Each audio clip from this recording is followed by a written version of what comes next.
Some liquid refreshment after this World Series. Oof, it was monstrous. So many home runs hit.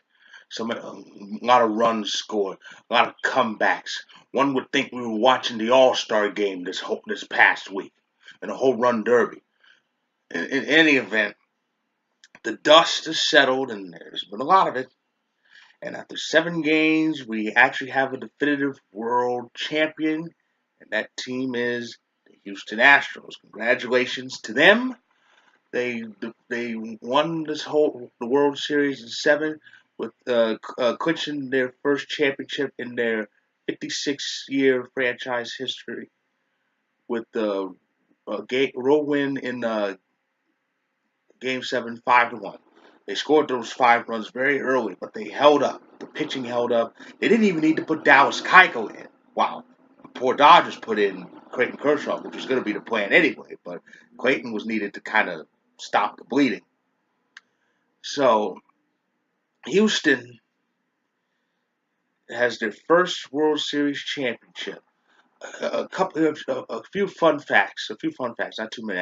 I could list a lot, but here's just a few.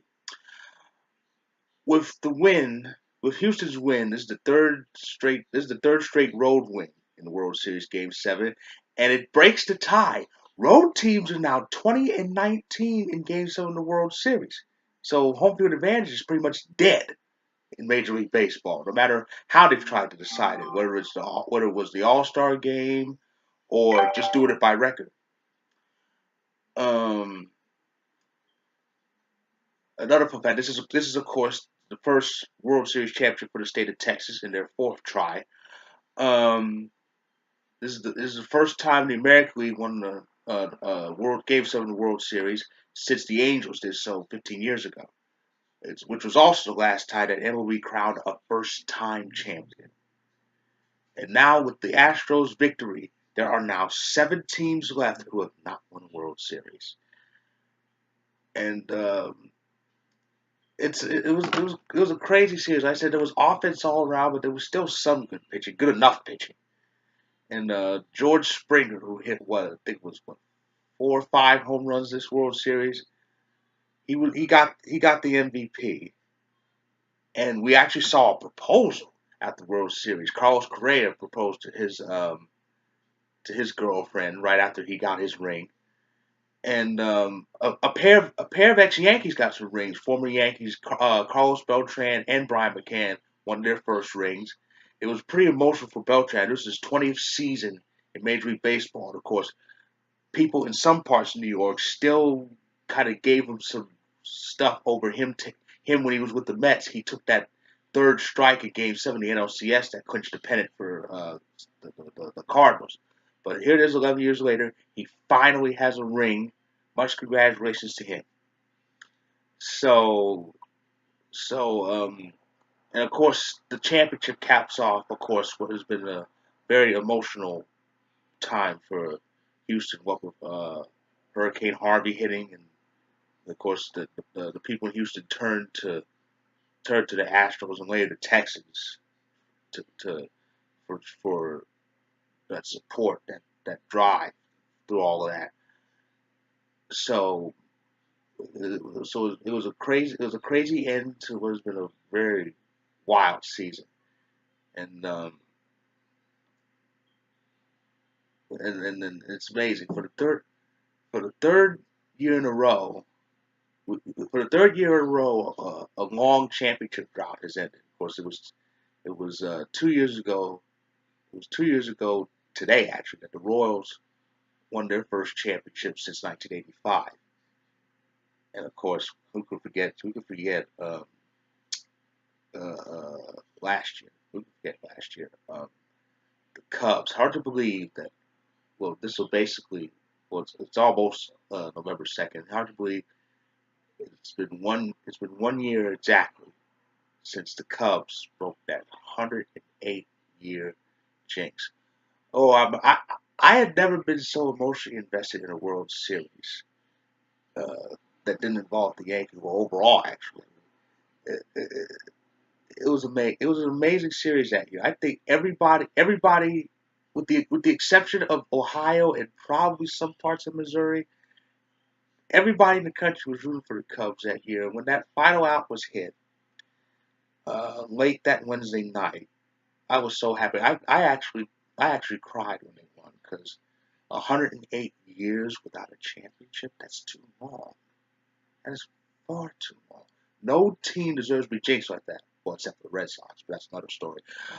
But yeah. So again, and now we have this drop. Well, it was only a drop because they hadn't won one, but they won one now. That's dead.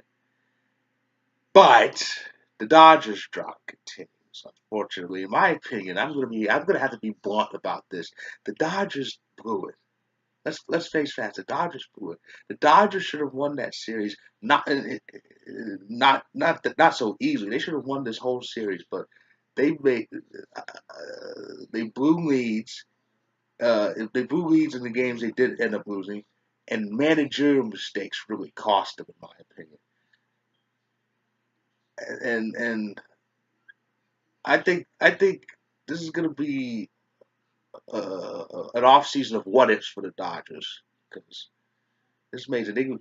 They will this close to breaking that jinx, and now it's 29 years since they won a World Series.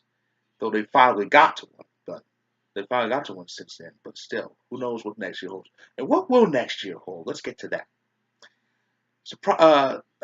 Honestly, I'm surprised by this. The Dodgers are actually favored to win next year. I read it's I think it's five. I think they're favored 4-1 or 5-1 to win the World Series in 2018. Cleveland, who owns the longest drought, in baseball, hasn't won since '48. They're favored at 6-1, despite the fact they choked that division series. Houston's favored at 6-1 to repeat. The Yankees, who shocked quite a few people with our spectacular run. We weren't expected to make the playoffs, but we ended up this close to a pennant. We're favored at I think 8-1. So I've read. Boston is 10-1. Washington is 7-1, which I don't get because well they fired Dusty Baker. That means they're going to lose at least 90 games a year now. That bad team. But the Dodgers are favored, though that could change. So who knows what next baseball season will hold. But this season that just ended hours ago, it was just crazy. It was insane. It saw a lot of memorable moments, and it ended with a first-time champion for the first time in 15 years. And now it's off to the off season. Well, that's my review of this year's World Series, and I will. I'll be back. I'll be back to review the final quarter of the CFL season. It's the week 20. The last week of the season starts on Friday, it ends on Saturday, and after that, I'll review that last quarter and give a bit of a preview of the Grey Cup playoff, which start on November 12th. And I will review week 9 of the NFL season after it ends on Monday. So it's going to be a crazy month of November. I already got to the wild start with Houston winning the World Series. So again, congratulations to the Astros. But we'll be back next year. We'll be back next year. Number 28 is going to come in 2018. So with that I say until this upcoming weekend with my CFL review, and have a pleasant evening.